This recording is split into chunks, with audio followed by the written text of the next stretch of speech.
Hey, it's Scott from San Marcos Makes. Today I want to show you how to make a better cup of coffee using the French press. Let's see how we do it. All right, let's talk about the items needed to make this French press. Obviously you need the French press. This is a 8-cup one from Starbucks. Costs you about $20, $30. Expect to pay somewhere in that ballpark, even for the nice ones, $20, $30. Starbucks sells them. Any department store is gonna sell them. Definitely Amazon. I'll try to find a couple of them and put links down in the description. But need a French press. You're also gonna need some way to boil water. I have used this kettle for quite a long. It's Lacresse, however you say it. But I've used that for a very long time. It works great. I like it because it makes the sound. It's gonna be important to know about temperature. But I'm not gonna put a thermometer in, so I'm gonna listen. That's why I like the ones that make the whistle sound. So first thing we want to do is get this water boiling. So you don't need all of this, you need over 8 cups of water. So let's get that boiling.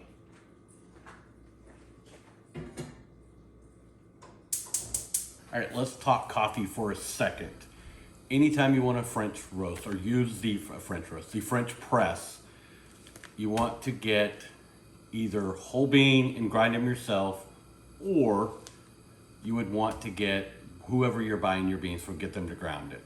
Ask them. Two schools of thought.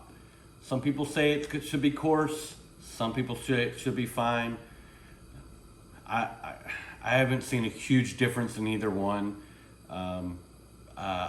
Generally Starbucks is going to make it pretty fine. Should not be fine. It will need to be able to not get through the fine mesh. So you may want to look at your French press, see how big the holes are. But I'm going to go with what Starbucks uses. I'll show you what that looks like. All right, so this is what Starbucks says to use, and you can see it's pretty fine. It's pretty fine. I've definitely went to other places and they've done it coarse.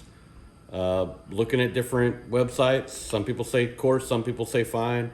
So I'm kind of happy right in the middle. As long as it does not pass through the filter, you're gonna be okay. All right, also, when we talk about coffee, you want good quality coffee. This is not the time we pull out the Folgers. This is the time we either go whole bean from a good source or have them grind it. But, so I'm gonna be using the Starbucks 2022 anniversary blend. I will also do a short and make this also a review. So if you wanna see that, that should be coming out in a couple days, and we'll review this coffee. Right now, we're gonna concentrate on making the coffee. Instead of thinking about tablespoons and cups and all of that kind of stuff, we're gonna go by weight. So for this recipe, for this 8-cup, we want anywhere between 50 and 56 grams of coffee. So great thing about my scale is I can zero it out or just start it with the item on. Now, I'm just gonna simply take the coffee and I'm gonna pour until I get somewhere in the ballpark of 50 to 60 grams of coffee. So, and it's gonna seem like a lot of coffee, and it is a lot of coffee. So, go up just a little bit. We'll stop right about 51. Now, for mine, I want to hit this button that says tare. That should zero it out. So I can also add the water. Much easier to do than tablespoon. Weight is a much more accurate. All right, so as you can hear, it just started whistling, so we are definitely boiling. We want to turn it off. Very important. We do not want to put water directly in the coffee. We want it to come down.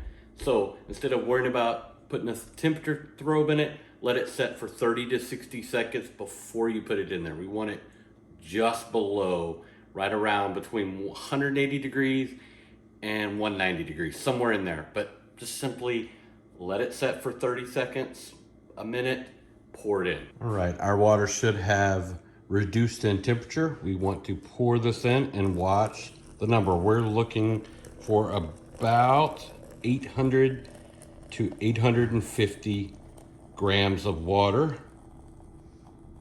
So we're just gonna keep pouring until we hit that 800 gram mark. If you go a little over, no big deal.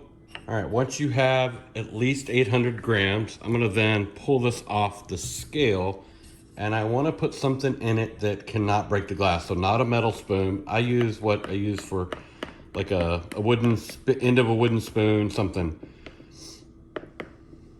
You wanna give that just a decent little quick stir. Then you're gonna put the stopper on. We are not gonna push it down just yet.